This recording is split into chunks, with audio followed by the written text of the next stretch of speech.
கோவிலுக்கு போனால் வீட்டில் சுவாமி கும்பிட்டா இந்த கண்ணை மூடி சாமி கும்பிட்ற பழக்கம் இன்னும் நிறைய பேருக்கு இருக்குங்க. அது ரொம்ப ரொம்ப ரொம்ப தவறு. கண்ணை மூடி இறைவனை வழிபடக்கூடாது.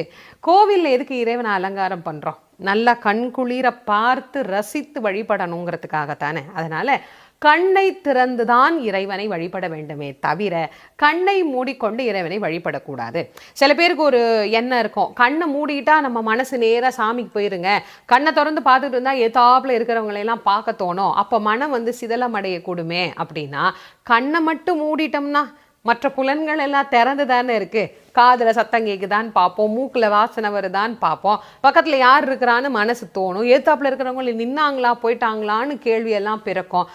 எந்த அவயங்களையும் நாமால் முழுமையாக பூட்டிக்கொள்ள முடியாது.